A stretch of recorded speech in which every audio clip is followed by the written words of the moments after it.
Welcome to my channel Commerce Academy. Please like, comment, share and subscribe my channel. Thanks. বিসমিল্লাহির রহমানির রহিম। প্রিয় ছাত্রছাত্রী, আশা করি তোমরা ভালো আছো। আমি তোমাদেরকে প্রথম ক্লাসে জাবেদার নেয়াবলী কিছু অংশ আলোচনা করেছিলাম। এটা জাবেদার নেয়াবলী কয়েকটা বিষয়ে পার্টে বিভক্ত হবে। প্রথম একটা ক্লাস আমি আলোচনা করেছি কিছু অংশ। আজকে আমি তার পরবর্তী অংশে তোমাদের আলোচনায় যাব। তাহলে আজকে আমরা জাবেদার এই ব্যয়বাচক হিসাব সম্পর্কে কিছু অংশ আলোচনা করছি। আজকে এটা পরিপূর্ণভাবে ব্যয়বাচক হিসাব সম্পর্কে পরিপূর্ণ আলোচনা হবে। তাহলে ব্যয়বাচক হিসাব যদি বলি, ব্যয়বাচক হিসাব কোনো প্রতিষ্ঠানের যাবতীয় ব্যয় বা খরচকে ব্যয়বাচক হিসাব বলা হয়। এটা ব্যয়বাচক হিসাবের সংজ্ঞায় বলা হচ্ছে কোনো প্রতিষ্ঠানের যাবতীয় ব্যয় বা খরচকে ব্যয়বাচক হিসাব বলা হয়। এটার উদাহরণ হিসাবে আমরা এখানে বেতন হিসাব, যেটাকে ইংরেজিতে স্যালারি এক্সপেন্স বলে, ভাড়া হিসাব, রেন্ট এক্সপেন্স, বিজ্ঞাপন হিসাব, মজুরি হিসাব। বিজ্ঞাপন হিসাব হচ্ছে অ্যাডভার্টাইজিং এক্সপেন্স, মজুরি হিসাব হচ্ছে ওয়েজেস এক্সপেন্স, ক্রয় হিসাব হচ্ছে পারচেস এক্সপেন্স, তারপর ক্রয় ফেরত হিসাব বা বই ফেরত হিসাব, উপযোগ হিসাব, ইউটিলিটি এক্সপেন্স। এগুলো বর্ণনা আমি কিন্তু প্রথম ভিডিওতে বলেছি, সেই জন্য আমি আর বর্ণনাগুলো বলে সময়টা নষ্ট করবো না। তোমরা প্রথম ক্লাসের ভিডিওটা মানে উপযোগ খরচগুলো কি, কোনটা কি, এই সম্পর্কে বিস্তারিত আমরা আলোচনা করেছি প্রথম ক্লাসে, প্রথম ভিডিওটা। আশা করি তোমরা একটা সাথে দেখে নিয়েছো। এরপর আসছে ক্রয় হিসাব বা আন্তঃফেরত হিসাব, যেটা কেরিজিন বা ফ্রেট ইন বা ট্রান্সপোর্টেশন ইন বলা হয়, সুদ হিসাব, কমিশন হিসাব, তারপর কারবার, অফিস বা দফতর খরচ হিসাব, আমদানি শুল্ক বা আমদানি শুল্ক হিসাব, শিক্ষানবিশ ভাতা, ডাক, তার ও টেলিফোন খরচ, ঋণের সুদ হিসাব, মূলধনের সুদ হিসাব, অবচয় হিসাব, বীমা সালাম হিসাব, রপ্তানি শুল্ক, কর ও অভিকর, প্রদত্ত বাট্টা, মনিহারি খরচ, মেরামত ও নবায়ন খরচ, অনাদায়ী পাওনা বা কুরিন হিসাব, সাধারণ খরচ, ব্যাংক চার্জ হিসাব, প্রদত্ত কমিশন হিসাব। এগুলো হচ্ছে ব্যয়বাচক হিসাবের সবগুলো উদাহরণ। এই উদাহরণগুলো তোমরা সবগুলো মুখস্থ করে ফেলবা, কেননা উদাহরণ যদি মুখস্থ না করো কোনটা কি বাচক সেটা বুঝবে না। 4টা হিসাবের মধ্যে 5টা হিসাবের মধ্যে প্রত্যেক হিসাবের নাম আলাদা, উদাহরণগুলো আলাদা আলাদা। তোমাদের সেই উদাহরণগুলো অবশ্যই মুখস্থ করে ফেলতে হবে অঙ্ক শেখার জন্য, কাজ করার জন্য।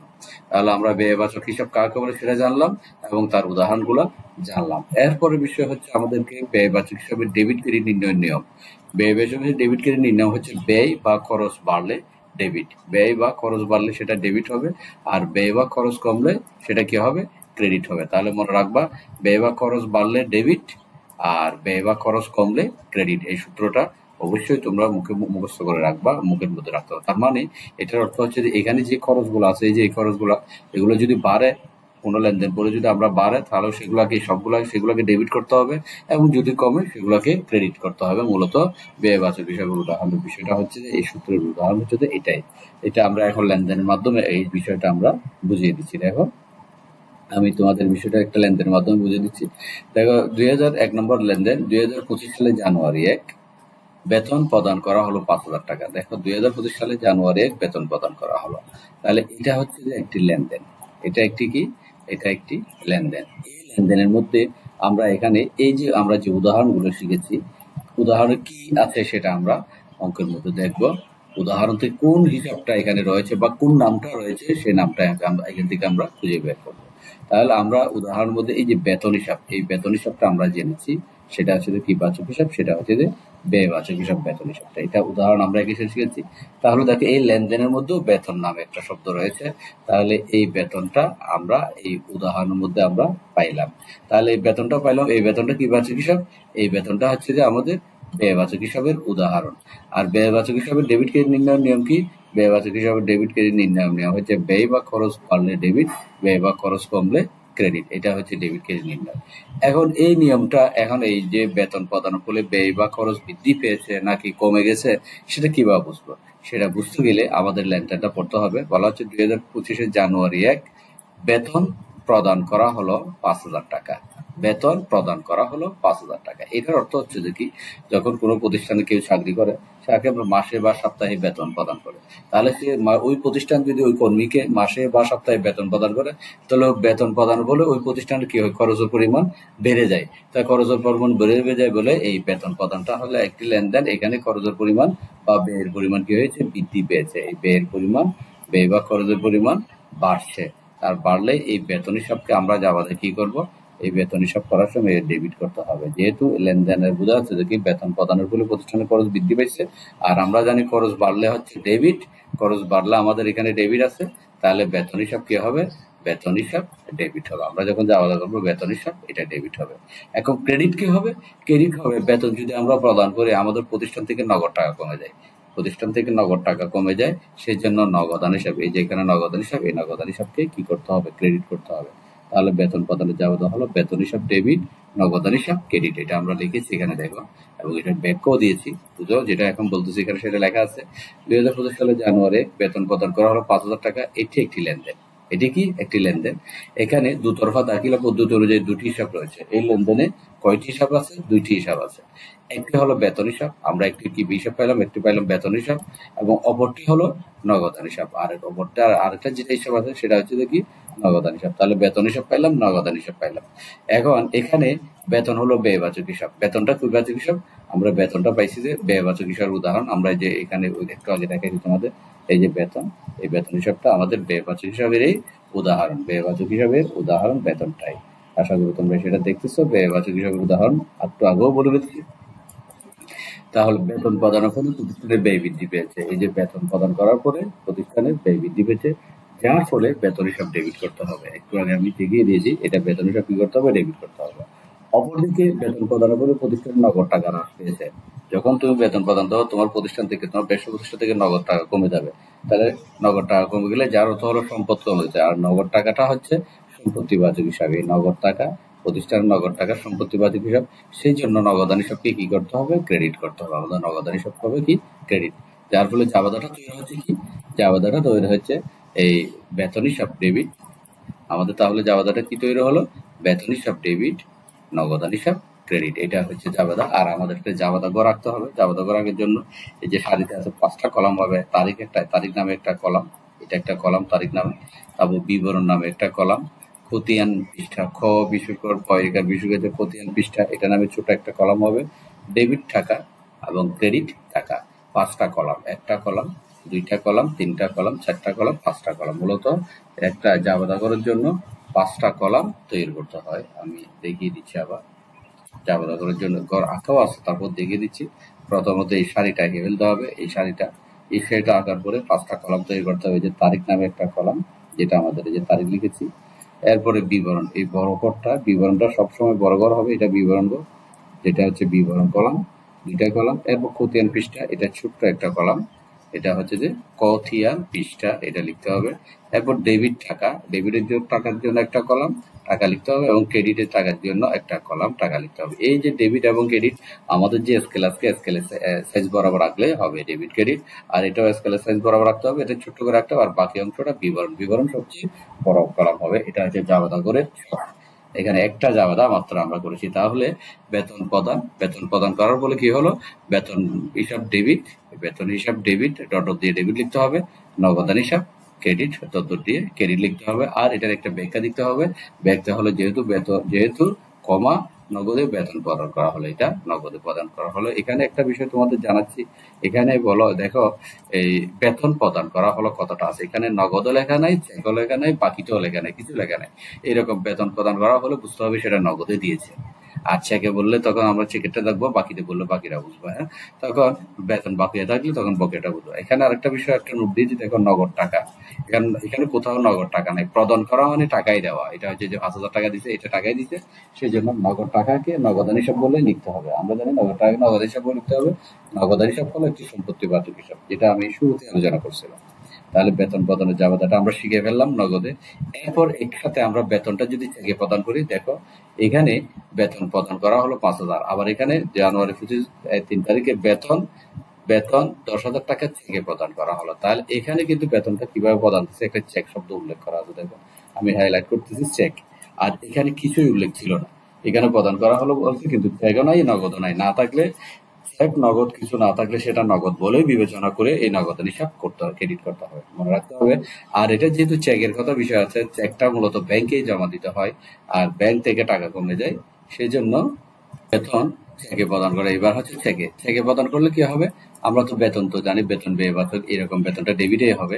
চেকে প্রদান করে চেকটা মূলত ব্যাংকে দিতে হয় বিদায়, ব্যাংক থেকে চলে যায় বিদায়, যে ব্যবসায়ী মালিক ব্যাংক থেকে টাকা কমে যায় বলে, সেখানে এই নগদের জায়গায় আমরা চেককে ব্যাংক হিসাব লিখতে হবে। তাহলে নগদের জায়গায় লিখবো ব্যাংক হিসাব। দেখো এটা লিখছি কিনা, যে বেতন প্রদান করলে বেতন হিসাব ডেবিট, ব্যাংক হিসাব ক্রেডিট। তাহলে বেতন হিসাব ডেবিট না চেকে যদি প্রদান করে, তাহলে আমরা খেয়াল করবো যে বিষয়টা মনে রাখতে হবে, বেতন যদি চেকে প্রদান করা হয় তাহলে অবশ্যই কি লিখবো, ব্যাংক হিসাব লিখতে হবে। আমি এখানে দিচ্ছি চেকে, এই চেকে যখন লিখবো এই ব্যাংক হিসাবটা লিখতে হবে, ব্যাংক হিসাব ক্রেডিট করতে হবে। ডেবিটটা তো ঠিক থাকবে, বেতন চেকে প্রদান করা হলে তাহলে আমরা কি করব, ব্যাংক হিসাব ক্রেডিট করবো, এটা মনে রাখবা। তাহলে আর নগদে প্রদান করলে এখানে নগদান হিসাব, যেটা আমরা 1 নম্বরে উপরে শিখেছি। তাহলে চেকে প্রদান করলে বেতন হিসাব ডেবিট, ব্যাংক হিসাব ক্রেডিট।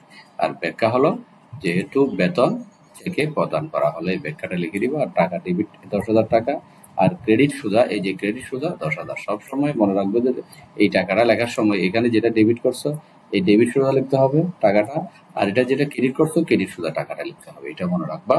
মানে গুছানো লিখতে হবে, আর তারিখটা তারিখের পরে এই যে এখানে তারিখ যেটা আছে তারিখটা তারিখ লিখে দিব। তাহলে আমরা বেতন নগদ এবং চেকে জানলাম। এইভাবে যদি আমরা চিন্তা করি, দেখো এই বেতনের জায়গায় যদি আমরা পরবর্তী পেজে আছে, দেখো বেতন এখানে একসাথে দুইটাই দেখানো। 3 নম্বরটা দেখো, 2025 সালে জানুয়ারি 3 বেতন 10,000 টাকা চেকে ও 5,000 টাকা নগদে প্রদান করা হলো। তাহলে এখানে আমরা বেতন চেকে এবং নগদে দুইটা বিষয় শিখতেছি। বেতন হচ্ছে একটা চেকে, এই যে চেকে, আর বেতন আর একটা নগদে, নগদ উল্লেখ না থাকলেও নগদ। তাহলে চেকে এবং নগদে প্রদান করলে আমাদের ব্যয়বাচক তো বেতন আছেই, তাহলে বেতন হিসাব ডেবিট, বেতন হিসাব ডেবিট, এটা এটা এটা লিখে ফেললো।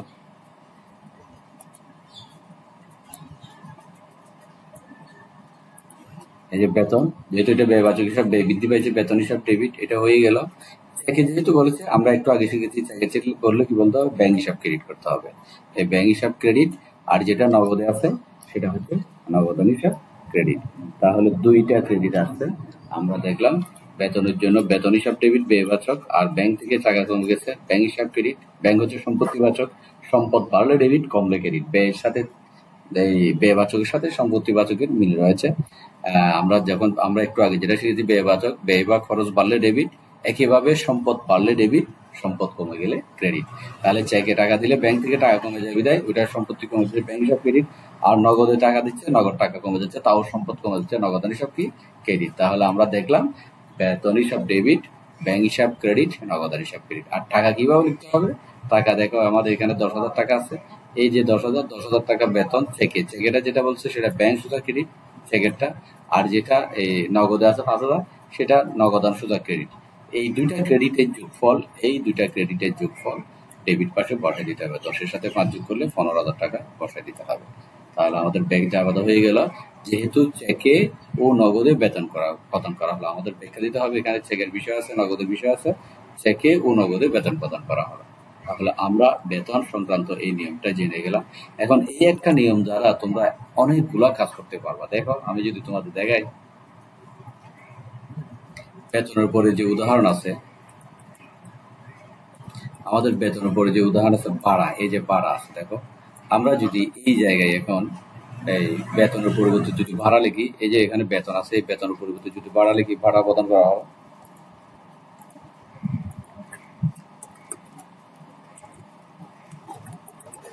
ভাড়া। তাহলে এখানে বেতনের পরিবর্তে যদি ভাড়া লেখা হয় তখন কি হবে, আমরা যদি এখন এই যে বেতন, বেতনের জায়গায় যদি ভাড়া লিখি, দেখো আমি অবলিক দিয়ে ব্যবহার করতেছি, ভাড়া, ভাড়া প্রদান করা হলো। তাহলে এবার একটা খেয়াল করো, এখানে বেতনের পরিবর্তে ভাড়া প্রদান করা হলো, এই বেতনটা নাই, মনে করো মুছিয়ে দিলাম, একেবারে মুছে দিলাম, বেতনটা নাই, ভাড়া প্রদান করা হলো 5,000 টাকা। এখন এই ভাড়া প্রদান করা হলো, তাহলে তাহলে আমাদের কাছে ভাড়া হচ্ছে ব্যয়বাচক হিসাব, আমরা দেখতেছি, দেখো ভাড়া ব্যয়বাচক হিসাব, রেন্ট ব্যয়বাচক হিসাব। তাহলে একই নিয়ম, একটু আগে আমরা বেতন দিয়ে কাজ করেছি, বেতন হিসাব ডেবিট করেছি, এখন আমরা ভাড়া হিসাব ডেবিট করবো। কেননা ভাড়া প্রদান করলে প্রতিষ্ঠানের ব্যয় পরিমাণ বৃদ্ধি পায়, ব্যয় বাড়লে কি হবে, ব্যয় বা খরচ বাড়লে ডেবিট হবে। তাহলে ভাড়া হিসাব ডেবিট, তাহলে এটা জার্নালটা আমাদের কি হচ্ছে, এখানে আমাদের জাবাদাটা হবে। আমি যদি দেখাই তোমাদের, এই যে বেতনের পরিবর্তে আমাদের এখন এখানে লিখতে হবে ভাড়া হিসাব ডেবিট, ভাড়া হিসাব ডেবিট, আর নগদান হিসাব ক্রেডিট, সবগুলাই ঠিক আছে। এখানে যেহেতু নগদে ভাড়া প্রদান করা হবে, বেতনের জায়গায় নগদে ভাড়া প্রদান করা হলো, তাহলে উত্তর হয়ে গেল ভাড়া হিসাব ডেবিট, নগদান হিসাব ক্রেডিট। হ্যাঁ, আর ব্যাখ্যা হবে যেহেতু নগদে ভাড়া প্রদান করা হলো, আর টাকা কত 5,000, 5,000 ডেবিট বসে গেল, 5,000 ক্রেডিট করে গেল। তাহলে এখন আমরা ভাড়াটা জানলাম, ভাড়া নগদে প্রদান। একইভাবে ভাড়াটা যদি চেকে প্রদান করি পরবর্তী এন্ট্রিতে, এই ভাড়া এখানে কি আছে, চেকে প্রদান, ভাড়া, এখন বেতনের পরিবর্তে ভাড়া লিখো, ভাড়া ভাড়া 10,000 টাকা চেকে প্রদান, তাহলে চেকে প্রদান করলে ভাড়া এটা ব্যয় বাচক হিসাব। আমরা উদাহরণ একটু আগে শিখেছি, বেতনের পাশে ভাড়া আছে, তাহলে এখানে কি লিখবো, এখানে বেতনের পরিবর্তে কি লিখবো, ভাড়া হিসাব লিখবো। ভাড়া হিসাব ডেবিট, ব্যাংক হিসাব ক্রেডিট, এখানে চেকে ভাড়া প্রদান করা হলো, ব্যাখ্যা হবে সাথে চেকে ভাড়া প্রদান করা হলো, তাহলে ভাড়া দিয়ে আরেকটা জাবেদা হয়ে গেল। আবার একসাথে কম্বাইন আমরা বেতনের যেরকম করছি, এখানে যদি চিন্তা করি, এই ভাড়া চেকেও নগদে প্রদান করা হলো, এই যে ভাড়া 10,000 টাকা চেকেও নগদে প্রদান করা, তখন কি হবে, এখানে বেতন হবে, বেতনের জায়গা হবে ভাড়া হিসাব, এই ভাড়া হিসাব ডেবিট, ব্যাংক হিসাব ক্রেডিট, নগদান হিসাব ক্রেডিট, তাহলে আমরা এই ভাড়া দিয়ে আরেকটা হিসাব করেছি। এইভাবে যেহেতু চেকে ও নগদে ভাড়া প্রদান করা হলো, ভাড়া প্রদান করা হলো, তাহলে একটা বিষয় শুধু শব্দ চেঞ্জ করে দিয়েছি, বেতনের জায়গায় ভাড়া, বেতনের জায়গায় ভাড়া দিয়ে নতুন আমাদের জাবেদা আবার 3টা জাবেদা করে ফেলছি একসাথে। একইভাবে যদি আমরা যাই, ভাড়ার পরিবর্তে পরবর্তী লাইন আছে কি, বিজ্ঞাপন, এই যে বিজ্ঞাপন, এইখানে এই বিজ্ঞাপন শব্দটা যদি লিখি প্রশ্নে, এবার এই ভাড়া প্রদানের জায়গায় লিখে বিজ্ঞাপন খরচ প্রদান করা হলো, বিজ্ঞাপন প্রদান খরচ প্রদান করা হলো, এটার সাথে একটা খরচ যুক্ত হবে, অর্থাৎ বিজ্ঞাপন খরচ প্রদান করা হলো।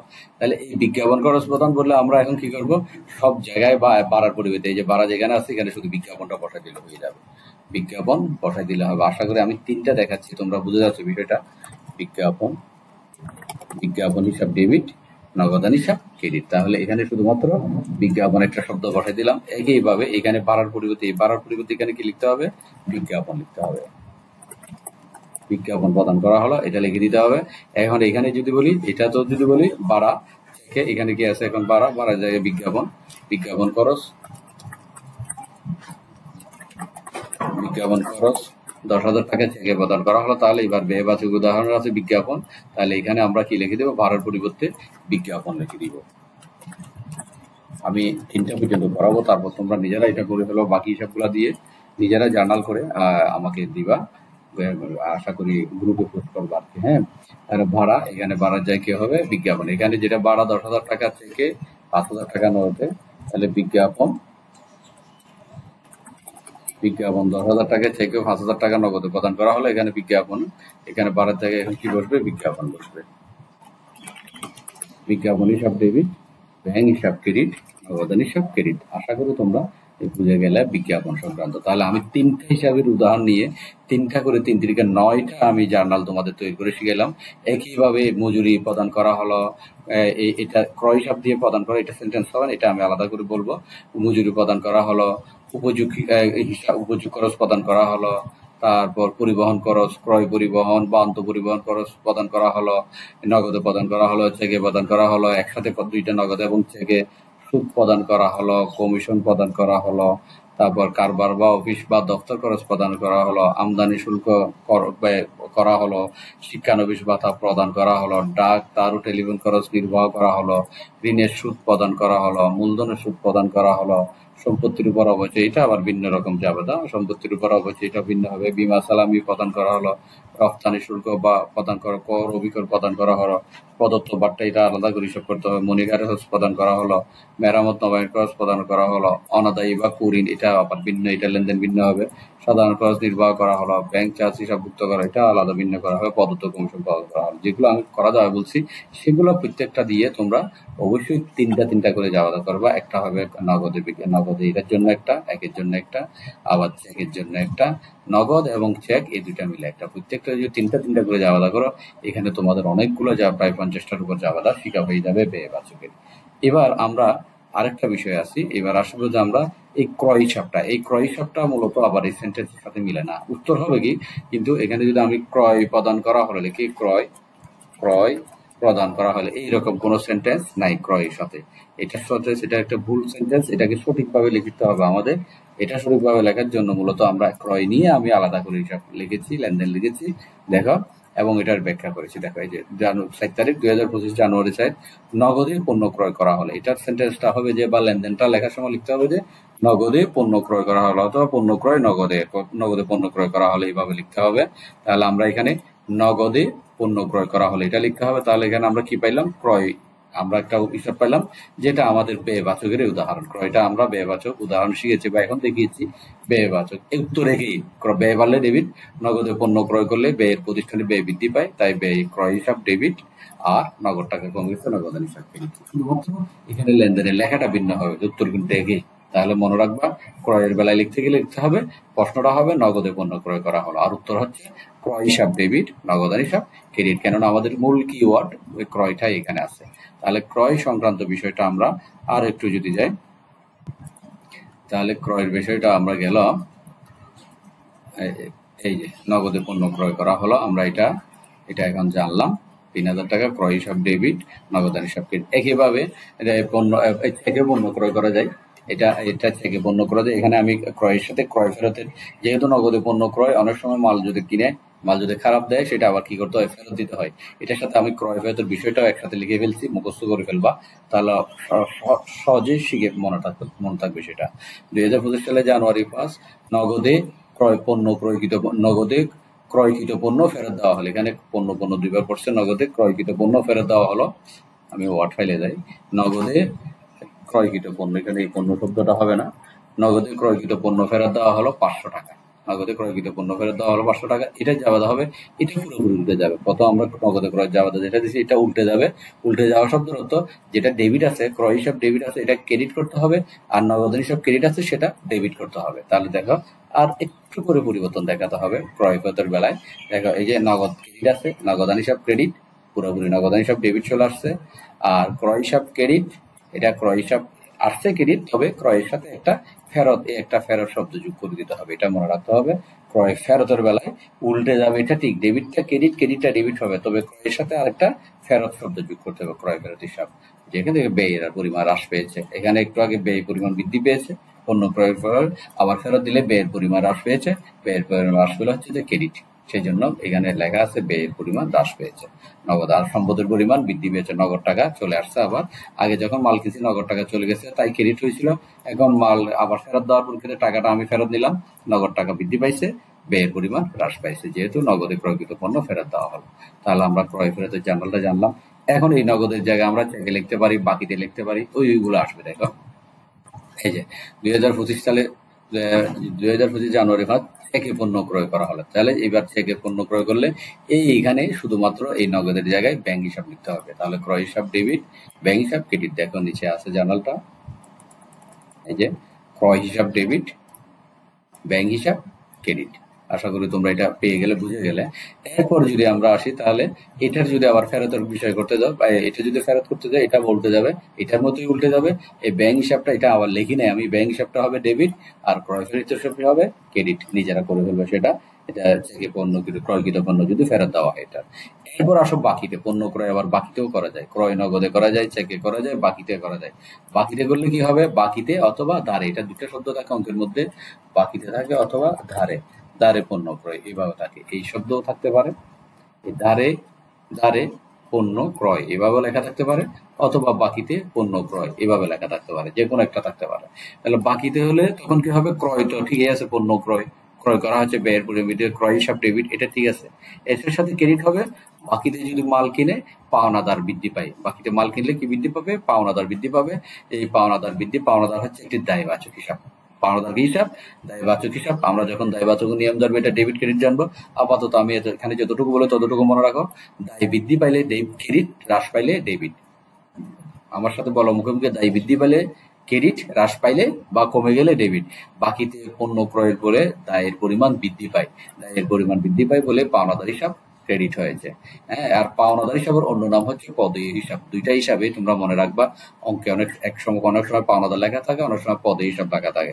হ্যাঁ, এগুলো পরবর্তীতে রেয়ামিল করতে গেলে, অন্যান্য অধ্যায় করতে গেলে, এটা এই পাওনাদারকে কখনো পাওনাদার নামে দেখবা, কখনো পদেয় হিসাব নামে দেখবা, দুইটাই একই রকম, যে টাকা পাবে। তুমি মাল কিনে আনছো, মনে করো তোমার দোকান হচ্ছে রাউজানে, তুমি শহর থেকে মাল কিনে আনছো বাকিতে বিক্রির জন্য। তাহলে বাকিতে মাল কিনলে তোমাকে সেখানে টাকা দিতে হবে, তার টাকা দিতে হবে, পরিশোধ করতে হবে। সেই শহরে যে টাকা পাবে তোমার, সে হচ্ছে তোমার পাওনাদার। ওইটাকে পাওনাদার বলতে হয়, অথবা পদেয় হিসাব বলতে হয়। হ্যাঁ, আর এটা হচ্ছে একটি দায়বাচক হিসাব। তাহলে বাকি বা ধারে পণ্য ক্রয় করার ফলে কি হয়, ক্রয় হিসাব ডেবিট, পাওনাদার হিসাব অথবা প্রদেয় হিসাব ক্রেডিট। আর টাকাটা বসে গেল 2000 টাকা এবং 2000 টাকা। আশা করি বোঝা গেল। তাহলে আমরা এখানে ক্রয় কয় রকম শিখলাম? আমরা 3 রকমের ক্রয়ের প্রশ্ন দেখেছি। নগদে পণ্য ক্রয়, প্রথম হচ্ছে নগদে পণ্য ক্রয়। আরো ভিন্ন ভিন্ন নিয়ম আছে। মূলত মূল বিষয়গুলো আমি আলোচনা করতেছি। চেকে পণ্য ক্রয়, তারপর বাকি বা ধারে পণ্য ক্রয়, ধারে বা বাকিতে পণ্য ক্রয়। তাহলে আমরা 3 ধরনের পণ্য ক্রয় পেলাম। আবার এটা তিনটাই ফেরত। এটারও যদি ফেরত দাও, এটা যখন ফেরত হয় উল্টে দিতে হবে। পাওনাদার হিসাবে এটা ক্রেডিট আছে, ডেবিট হবে, আর ক্রয় ফেরত ক্রেডিট হবে। তাহলে ক্রয় ফেরতের বিষয়টা আমরা জানলাম, ক্রয়ের জাবাদাও জানলাম। নগদ থেকে বাকিতে, বাকিতে পণ্য ক্রয়ের জাবাদা, এটা ফেরতের জার্নাল এখানে দিয়েছে, বাকিতে পণ্য ক্রয় ফেরত দেওয়া হবে। এটা একটু আগে যেটা আবার মুখে বলে দিলাম, ওইটা ফেরত দিলে জাবাদাটা উল্টে দাও।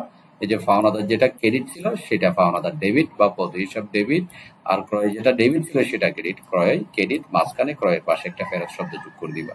তাই হচ্ছে বাকিতে ক্রয়কৃত পণ্য ফেরত দেওয়া হলো। তাহলে আমরা ক্রয় সংক্রান্ত বিষয়গুলো জানলাম। এরপরে আরেকটা বিষয়, এই যে আমি এইগুলো কিন্তু একটু আগে বলে আসছি। বেতন শব্দ রেজিস্ট্রিতে ভাড়া, বিজ্ঞাপন, মজুরি হিসাব আমি আমি ভাড়া দিয়ে পরিবর্তন করে দেখেছি, বিজ্ঞাপন পরিবর্তন করে দেখেছি। এই দুইটা শব্দ পরিবর্তন করে বেতন শব্দের উপরে পরিবর্তন করে 3টা জাবাদা বলে দিয়েছি, বুঝিয়ে দিয়েছি। এরকম আরো যে শব্দগুলো আছে সেগুলা বলে দিয়েছিলাম। মজুরি পরিবর্তন দিতে পারবা, উপযোগ, পরিবহন, সুদ, কমিশন, কারবার, অফিস, দপ্তর খরচ, আমদানি শুল্ক, এগুলো সবই দিয়ে তুমি কাজ করতে পারবা। তবে অবচয়ের হিসাবটা ভিন্ন হবে। তারপর আর আর প্রদত্ত বার্তাটা হিসাব ভিন্ন হবে, অনাদায়ী পাওনাটা ভিন্ন হবে। এটা আমি একটু আগে বলছি। এই বিলগুলো ভিন্ন হবে, বাকি সবগুলা শব্দ দিয়ে অনেকগুলো জাবেদা নিজে নিজে তৈরি করে ফেলবা। ঠিক আছে? আচ্ছা, এরপরে কি একটা বিষয় আমরা এখানে জেনে রাখা ভালো, করে একটা কথা লিখে রাখছি, জেনে রাখা ভালো। খরচটি যদি নগদে সংগঠিত হয়, আমরা খরচ যখন নগদে সংগঠিত হয়, প্রতিষ্ঠানের নগদ টাকা, নগদ টাকা ইংরেজি হচ্ছে ক্যাশ, সম্পদ কমে যায় বলে নগদানি সব ক্রেডিট করতে হয়। যদি খরচ নগদ হয়, নগদানি সব ক্রেডিট করতে হবে। খরচ যদি চেকের মাধ্যমে সংগঠিত হয়, এগুলো মূলত এখন সংক্ষেপ কথা লিখেছি। চেকের মাধ্যমে সংগঠিত হয় তাহলে প্রতিষ্ঠানে ব্যাংক থেকে টাকা কমে যায় বলে ব্যাংক হিসাব ক্রেডিট করতে হবে। ব্যাংকও একটি সম্পত্তি বার্ষিক হিসাব, ব্যাংক হিসাব ক্রেডিট করতে হবে। এটা গেল। এরপর খরচটা যদি বাকিতে সংগঠিত হয়, আমরা যদি বাকি একটু আগে দেখলাম বাকিতে ক্রয়, তাহলে প্রতিষ্ঠানের দায় বৃদ্ধি পাইলে বিবিধ পাওনাদার হিসাব বা পদে হিসাব ক্রেডিট করতে হয়। তাহলে এখানে নগদান, ব্যাংক, পাওনাদার কখন কি হবে, 3টা সম্পর্কে আমরা 3টা লাইনের মধ্যে সেটা বুঝিয়ে দিয়েছি। এটা মুখস্থ করে ফেলবা। ইতিমধ্যে আমরা সেটা আলোচনা করছি। এখানে মূলত সংক্ষেপ কথাটা আবার নিয়ে আসছি। এরপর ক্রয় সংক্রান্ত আরো কিছু কথা এখানে বললে নয়। পণ্য ক্রয় সংক্রান্ত কিছু কথা, এটা হচ্ছে যে কি, পণ্য ক্রয় করলে তাকে ক্রয় হিসাব নামে লিখতে হয়। আমরা দেখেছি যত ক্রয় করেছি সবগুলাতে আমরা ক্রয় হিসাব লিখেছি। দেখো, পণ্য ক্রয় করলে এখানেও ক্রয় হিসাব, তারপর নগদে করলে, চেকে ক্রয় করলে এখানেও ক্রয় হিসাব, তারপর বাকিতে পণ্য ক্রয় করলে এখানেও ক্রয় হিসাব। তাহলে সবগুলা ক্রয় হিসাবে লিখেছি। কিন্তু এই নগদে করলে তখন নগদান হিসাব ক্রেডিট করেছি। দেখো, নগদে যখন করছে তখন নগদান হিসাব ক্রেডিট করেছি। আর এই যে নগদান হিসাব নগদে করেছে, পণ্য ক্রয় নগদান হিসাব ক্রেডিট, যেটা নগদে আছে। তারপর চেকে করেছে, চেকে করেছে, ব্যাংক হিসাব ক্রেডিট। তবে সবার ক্রয় কমন, বাকিতে বা ধারে করেছে, পাওনাদার হিসাব বা পদে হিসাব ক্রেডিট করেছি। 3 রকম পাইলাম। এরপরে তাহলে আমরা এখানে এই নগদে, চেকে, ধারে বা বাকিতে, এই 3টা বিষয় আমরা নিয়ে আলোচনা করেছি। আরো যে বিষয়গুলো থাকতে পারে, মালিকের ব্যক্তিগত তহবিল থেকে পণ্য ক্রয় করলে মূলধন হিসাব ক্রেডিট করতে হয়। মালিকের নিজস্ব ব্যক্তিগত তহবিল থেকে যদি পণ্য করে তখন উত্তর কি হবে?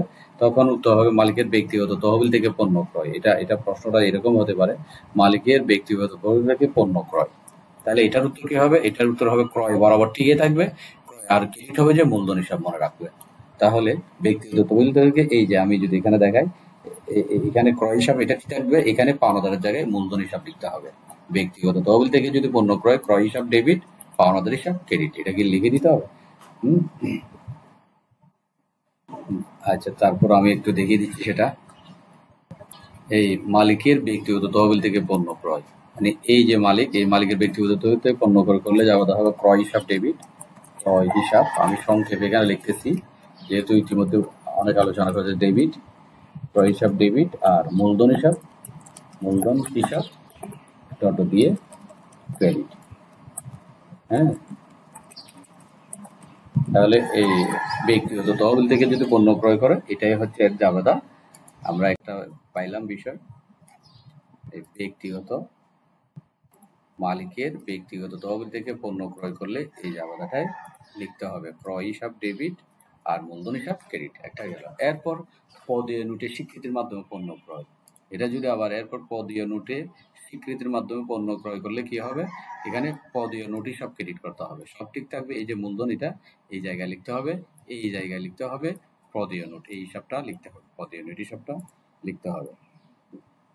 পণ্য আমদানি করে পণ্য ক্রয় করলে, আবার পণ্য আমদানি করে পণ্য ক্রয় করলে ব্যাংক হিসাব ক্রেডিট করতে হবে। তাহলে এখানে কি করতে হবে, ব্যাংক হিসাব ক্রেডিট করতে হবে মূলধনের জায়গায় পণ্য। তাহলে এখানে তিনটা বিষয় আমরা জানলাম, নগদ হলে নগদান, চেকে হলে ব্যাংক, বাগদারে বা বাকিতে হলে পাওনাদার বা পদে হিসাব, মালিকের ব্যক্তিগত বল থেকে পণ্য ক্রয় করলে মূলধন হিসাব, পদে নোটের মাধ্যমে স্বীকৃতির মাধ্যমে পণ্য ক্রয় করলে পদে হিসাব, পণ্য আমদানি করলে ব্যাংক হিসাব ক্রেডিট করতে হবে। তাহলে এই বিষয়গুলো তোমরা মনে রাখবা।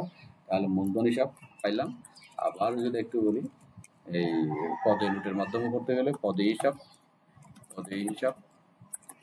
তারপর তাহলে এইটা হচ্ছে যে পদে হিসাব, এটা কখন হবে, যদি এই যে পদে নোটের স্বীকৃতির মাধ্যমে, এটার মাধ্যমে যদি পণ্য করে, পদে নোটের স্বীকৃতির মাধ্যমে পণ্য করে করলে পদে নোট হিসাব, যেটা আমি বোল্ড করে দিচ্ছি সেটা ক্রেডিট, সেটা ক্রেডিট করে দেখাইছি এখানে।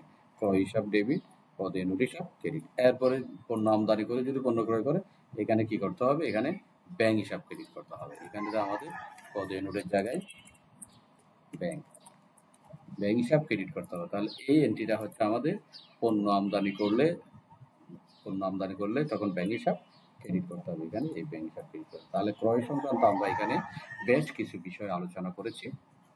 এই অঙ্কের মধ্যে একটা ক্রয় দিয়ে মূলত আমরা একটা ক্রয় দিয়ে 6টা জাবাদা, এক নগদে, নগদে পণ্য করলে নগদান হিসাব ক্রেডিট, চেকে করলে ব্যাংক হিসাব ক্রেডিট, ধারে বা বাকিতে করলে পদে বা পাওনাদার হিসাব ক্রেডিট, মালিকের ব্যক্তিগত তহবিল থেকে ক্রয় করলে মূলধন হিসাব ক্রেডিট, পদে নোটের স্বীকৃতির মাধ্যমে পণ্য ক্রয় করলে পদে নোট হিসাব ক্রেডিট, আর পণ্য আমদানি করলে ব্যাংক হিসাব ক্রেডিট। তাহলে এখানে 1, 2, 3, 4, 5, 6 ক্রয়ের 6টি জাবাদা আমরা জানলাম। আর প্রত্যেকের কমন শব্দ ডেবিট হবে যে ক্রয় হিসাব, এটা ডেবিট করে ক্রেডিট কি কি করতে হবে, এই নগদ হলে নগদান ক্রেডিট, চেক নগদ হলে নগদান ক্রেডিট, চেক হলে ব্যাংক ক্রেডিট, পদে বাকিতে হলে পাওনাদার ক্রেডিট, ব্যক্তিগত তহবিল থেকে মূলধন ক্রেডিট, পদে নোটের স্বীকৃতির মাধ্যমে পদে নোট ক্রেডিট, পণ্য আমদানি করলে ব্যাংক হিসাব ক্রেডিট। মূলত ক্রয় সবার জন্য কমন, এটাই মনে রাখবা, ক্রয়টা সবার জন্য, ক্রয় হিসাব সবার জন্য কমন। তাহলে আমরা ক্রয় সংখ্যা এইসব আলোচনা করলাম। এরপরে আমরা আরো কিছু এটা আলোচনা করি, আরো কয়েকটা জার্নাল আলোচনা করে আমরা যেটা কাজ শেষ হয়ে যাবে। অনাদায়ী পাওনা, যেটা আমি নিয়মের মধ্যে তোমাদের একটু আগে দেখিয়েছিলাম যে এই অনাদায়ী পাওনা বা কুঋণ মানে ব্যয়বাচকের, এটা একটা উদাহরণ। আমি যদি তোমাদের এটা একটু দেখাই, যে আমরা উদাহরণ করেছিলাম এই যে অনাদায়ী পাওনা, অনাদায়ী পাওনা বা কুঋণ, এটাও ব্যয়বাচক হিসাবে উদাহরণ। এটা উদাহরণ, এটা যেমন অনাদায়ী পাওনা কুঋণ। এটা লেনদেনটা প্রশ্ন কিরকম থাকতে পারে, এটা প্রশ্ন থাকবে যে এটা একটা তারিখ দিলাম 2025 সালের জানুয়ারি 20, দেনাদারের উপর 500 টাকা অনাদায়ী দেনা ধার্য করা হলো, অনাদায়ী দেনা ধার্য করা হলো, অথবা দেনাদারের উপর 500 টাকা কুঋণ ধার্য করা হলো। এই অনাদায়ী দেনা অথবা কুঋণ দুইটা একই কথা, দুইটা থেকে যে কোনো একটা শব্দ থাকবে, দুইটা একসাথে দিবে না। অনাদায়ী দেনাদারের উপর 500 টাকা অনাদায়ী দেনা ধার্য করা হলো, অথবা দেনাদারের 500 টাকা কুঋণ ধার্য করা হলো। আর অনাদায়ী দেনা বা কুঋণ এই শব্দটা কি, এটা আমি প্রথম ক্লাস আলোচনা করছিলাম। মানে দেনাদারের নিকট থেকে বাকিতে পণ্য বিক্রয় করলে দেনাদার সৃষ্টি হয়। যদি দেনাদার সেই টাকাটা যদি পরিশোধ না করে, হ্যাঁ, তাহলে অনাদায়ী দেনা বা কুঋণ হলো বাকিতে পণ্য বিক্রি করলে দেনাদার সৃষ্টি হয়। ওই বাকিতে পণ্য বিক্রয় করার পর দেনাদার সৃষ্টি হওয়ার পরে দেনাদার টাকা উচিত কি তার দোকানদারকে টাকাগুলো দিয়ে দেওয়া।